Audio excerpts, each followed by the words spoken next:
अफगानिस्तान में तालिबान एक बार फिर से सत्ता में काबिज हो चुका है। अफगानिस्तान के इतिहास में ऐसा पहली बार नहीं है।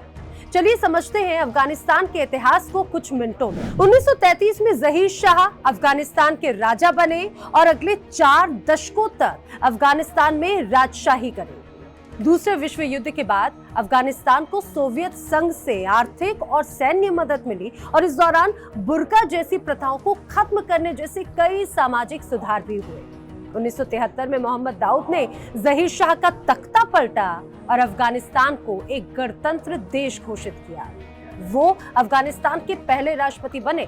फिर एक सोवियत समर्थित तख्ता पलट में जनरल दाऊद की हत्या कर दी गई। 1989 में सोवियत संघ के सैनिकों ने अफगानिस्तान पर कब्जा कर लिया और 10 साल के संघर्ष में 14,000 से ज्यादा सोवियत सैनिकों को जान गंवानी पड़ी। अभी सत्ता अफगानिस्तान में सोवियत संघ के हाथों में थी, लेकिन 1985 में मुजाहिदीन गुटों ने पाकिस्तान में आकर सोवियत बलों के खिलाफ एक गठबंधन तैयार किया।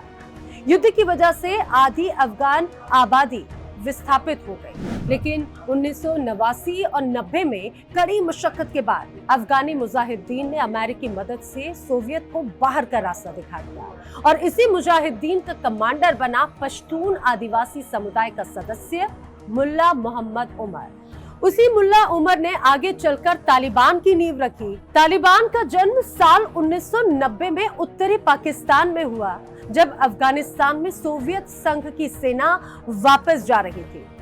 उसके बाद तालिबान ने अफगानिस्तान के कंधार शहर को अपना पहला केंद्र बनाया। पाकिस्तान इस बात से हमेशा इनकार जरूर करता रहा है कि तालिबान के उदय के पीछे उसका ही हाथ रहा है, लेकिन ये सभी जानते हैं कि तालिबान के शुरुआती लड़ाकों ने पाकिस्तान के मदरसों में शिक्षा ली। दरअसल तालिबान शब्द का पश्तून में मतलब होता है छात्र यानी स्टूडेंट, और इससे संगठन के सदस्यों की ओर इशारा किया जा रहा था जिन्हें उमर का छात्र माना गया। साल 1998 तक करीब 90% अफगानिस्तान पर तालिबान काबिज हो चुका था। शुरुआत में अफगानिस्तान के लोगों ने तालिबान का स्वागत किया और समर्थन भी दिया और इसे मौजूदा अव्यवस्था के समाधान की शक्ल में देखा गया। इसके बाद धीरे धीरे कड़े इस्लामिक नियम लागू किए जाने लगे।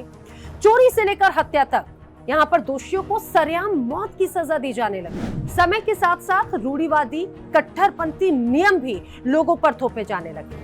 टीवी, म्यूजिक बैन कर दिया गया। लड़कियों को स्कूल जाने से मना कर दिया गया। महिलाओं पर बुर्का पहनने का दबाव बनाया जाने लगा।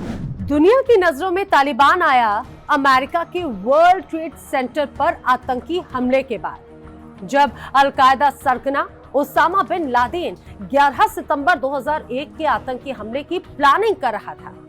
तालिबान ने उसे पनाह दे रखी थी। अमेरिका ने उससे ओसामा को सौंपने के लिए भी कहा, लेकिन तालिबान ने सीधा इनकार कर दिया। इसके बाद अमेरिका ने अफगानिस्तान में घुसकर मुल्ला ओमर की सरकार को गिराया।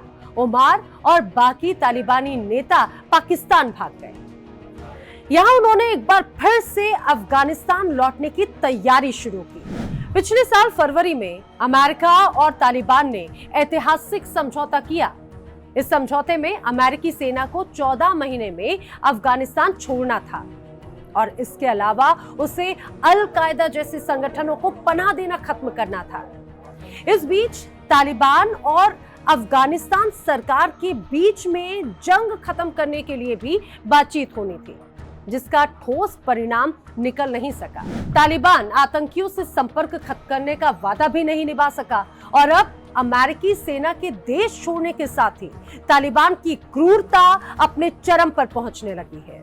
पत्रकारों, एक्टिविस्ट, अधिकारियों को टारगेट करके मारा जा रहा है।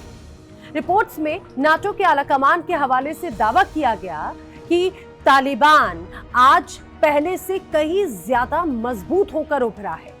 अब इसमें 85,000 लड़ाके भी शामिल हो चुके हैं।